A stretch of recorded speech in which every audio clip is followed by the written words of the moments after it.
The ice giant Uranus.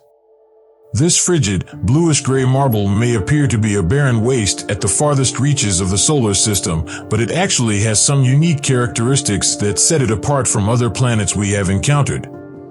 So visit Z and follow our YouTube channel. We'll cover practically all the information you might ever want to know about Uranus if you stick with me on this voyage. The name of Uranus is the first distinctive feature. Except for Uranus, all the planets are named after Roman deities. It has the name of the Greek sky god Uranus. Today, we refer to this term as Uranus, which is its Latinized equivalent. If they had simply retained the Greek spelling, it might have prevented some awkwardness while trying to express Uranus in a polite manner. As no one has been able to firmly agree on the topic, it even has two ways to pronounce it, Uranus and Uranus. Additionally unique is the way that Uranus orbits and spins. It is the second to last planet from the Sun at a distance of 7 planets. It is over 19 times farther from the Sun than our Earth because it orbits the Sun on average at a distance of 19 Australian dollars and 20 cents. This has the most year-to-year variation of any planet at 1 Australian dollar and 80 cents. It is quite cold because we are so distant from the Sun. It is the coldest planet in the solar system, with a temperature of -220 degrees Celsius. In 84 Earth years, it has a year. Astronomers tried to forecast its orbit at the time of its initial observation. But after some time passed, they realized their predictions had not come true, and they came to the conclusion that this was because another planet was gravitationally pulling on it. They used mathematics to determine the location of this planet, and as a consequence, Neptune was found. It's interesting to note that the same theory applies to this unidentified Planet X or Planet 9. According to hypothesis, the reason some far-off objects in our solar system are not where they should be is due of the gravitational effect of another planet. Now the search is on for this planet itself. Now, Uranus' rotation is what's really fascinating. On the plane of the solar system, the majority of the planets spin like a top. Not Uranus has tipped over and has been rolling for the most of its year. Its axial tilt is 97 degrees, as you can see. This indicates that, as comparison to other worlds, its seasons are wild. One hemisphere of the planet constantly faces the Sun while the other is completely dark during its solstice, or the time of year when the Sun is highest or lowest in the sky. The planet appears to be moving forward in its orbit somewhat slowly.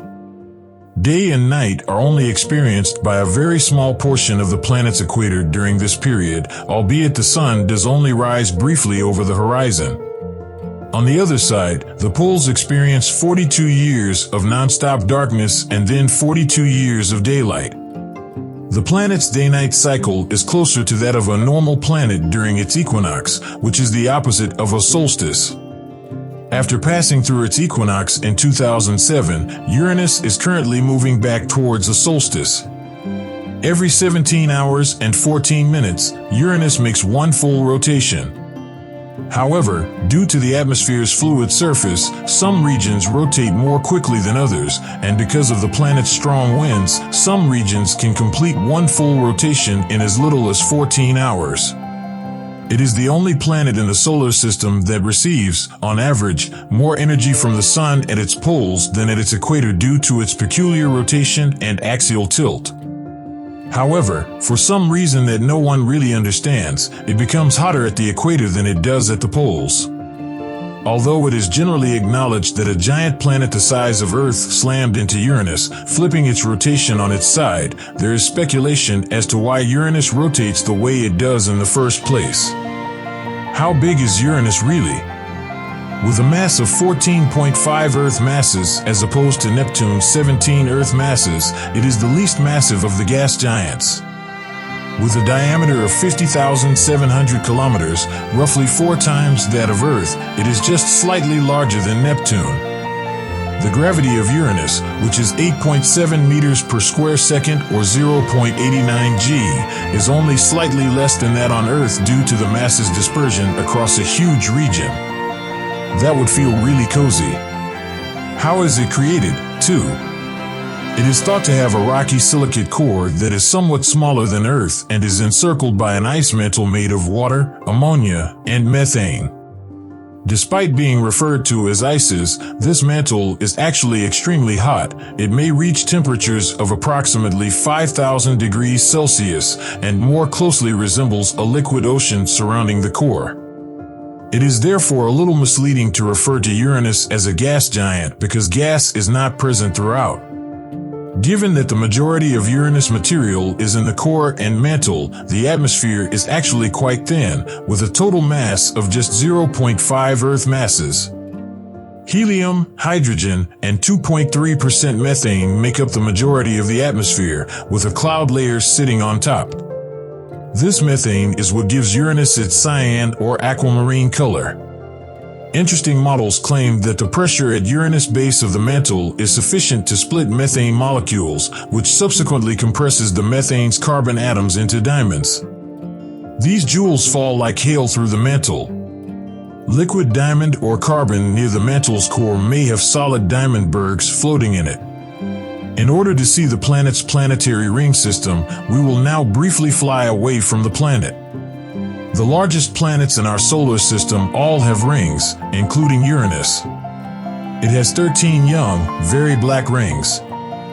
They are believed to be far younger than Uranus at only 600 million years old and to be no wider than a few kilometers in most cases. The largest of these is only a few meters across and is made of water ice and dark radiation processed organics. They are made of incredibly microscopic particles. Their albedo is less than 2%, making them no darker than moist dirt. Uranus has many moons, as we'll see in a moment, and it's believed that some of those moons have had high-impact collisions that are what caused the rings to form. Although shepherd moons are frequently cited as the reason some of the rings are kept so narrow, this is only the case for one of the rings. It is unclear why some of the rings are kept so small. In 1977, a star's occultation led to the first detection of rings on Uranus.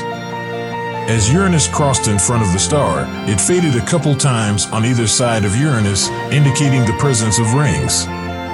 Only one spacecraft has ever made a trip to Uranus, and that was Voyager 2 in 1986.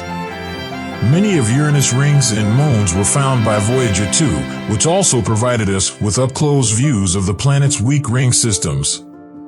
However, this merely increased the number of known rings to 11 when Voyager passed by.